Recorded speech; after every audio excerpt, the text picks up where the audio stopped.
ইতিমধ্যে সকলোৱে নিজৰ নিজৰ স্থানত উপনীত হৈছেহি গতিকে আমি আমাৰ আজি দিনটো প্ৰথম কাৰ্যসূচী আৰম্ভ কৰিব লৈছো সন্মানীয় জাতীয় বিদ্যালয় কাকপথাৰৰ অধ্যক্ষ ছাৰ বিদ্যালয়ৰ প্ৰধান শিক্ষক মহোদয় আমি আমন্ত্ৰণ কৰি অনা পদ্মনাথ গোহাঁই বৰুৱা আদৰ্শ মহাবিদ্যালয়ৰ অধ্যাপিকা ডক্টৰ মনালিসা কছাৰী বাইদেউ বিভিন্ন প্ৰান্তৰ পৰা অহা সন্মানীয় অভিভাৱক অভিভাৱিকাসকল মোৰ সহকৰ্মীবৃন্দ আৰু মোৰ অতি মৰমৰ ছাত্ৰ ছাত্ৰীসকল ইতিমধ্যে তোমালোকে গম পাইছে চাগে নহয় জানো আপোনালোকেও গম পাইছে আজি আমাৰ উমলা ঘৰৰ বছৰেকীয়া কৰ্মৰাজি প্ৰদৰ্শন কৰিবলৈ লৈছো খুব অনুষ্ঠুপীয়াকৈ গতিকে এই প্ৰদৰ্শনীখনি উন্মোচন কৰিবৰ কাৰণে প্ৰদৰ্শনী দুৱাৰ উন্মোচন কৰিবৰ কাৰণে আমি আমন্ত্ৰণ কৰি আনিছো আমাৰ অতিকৈ সন্মানীয় কছাৰী বাইদেউ গতিকে তেওঁলোকক আপোনালোকৰ ওচৰত চিনাকি কৰি দিয়াৰ লগতে মৰম যাচিব বিচাৰিছো এখনি ফুলাম গামোচাৰে গতিকে আমাৰ দীপাঞ্জলি বাইদেউ মৰম জনাবৰ বাবে অনুৰোধ জনাইছো আৰু সকলোৰে সহায় সহযোগিতা কামনা কৰি মই মাইক্ৰফোনটো বাইদেউলৈ আগবঢ়াই দিছো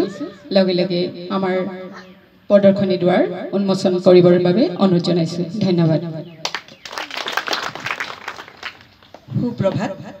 সকলোলৈ নমস্কাৰ জনাইছো আজি এই উমলা ঘৰ প্ৰদৰ্শনী অনুষ্ঠানত উপস্থিত থকা মোৰ শ্ৰদ্ধাৰ কাকপথাৰ জাতীয় বিদ্যালয়ৰ অধ্যক্ষ মহোদয় কাকপথাৰ জাতীয় বিদ্যালয়ৰ প্ৰধান শিক্ষক মহোদয় আৰু এই বিদ্যালয়ৰ শ্ৰদ্ধাৰ শিক্ষাগুৰুসকল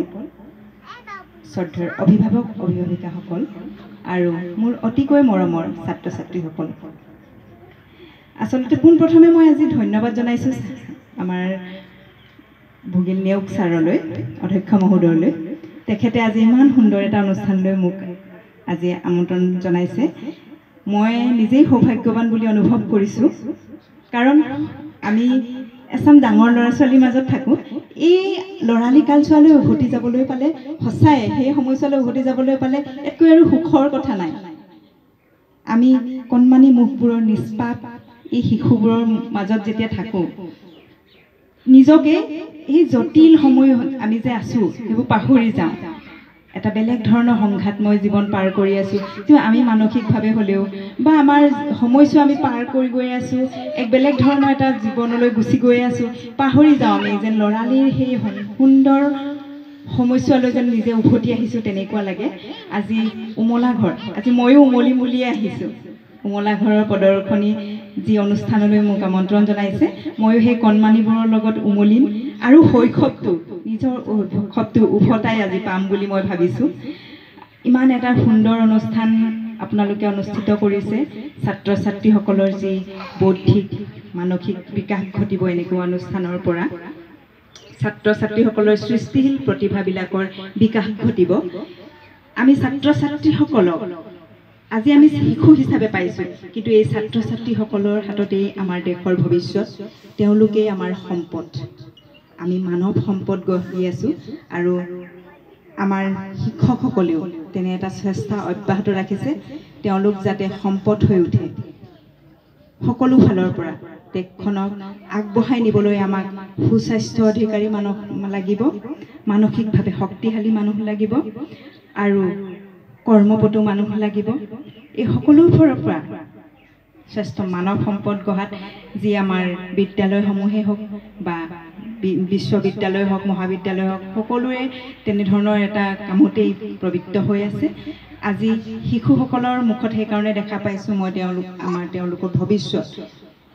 তেওঁলোকৰ সৃষ্টিশীল প্ৰতিভাবোৰৰ মাজেদি তেওঁলোকৰ যে উজ্জ্বল ভৱিষ্যত আছে তেওঁলোকে যেন এক উত্তৰ উন্নতিৰ দিশত গতি কৰি আছে এয়া মোৰ আজি অনুমেয় হৈ উঠিছে মই ধন্যবাদ জনাইছোঁ আকৌ যে আজি এনেকুৱা এটা অনুষ্ঠান মোক উপহাৰ দিয়াৰ বাবে মই আৰু এতিয়া বেছি নকওঁ যিহেতু অনুষ্ঠানটি আমি উদ্বোধন কৰিব বিচাৰিছোঁ অনুষ্ঠানটি মই উদ্বোধন কৰিবলৈ আগবাঢ়িছোঁ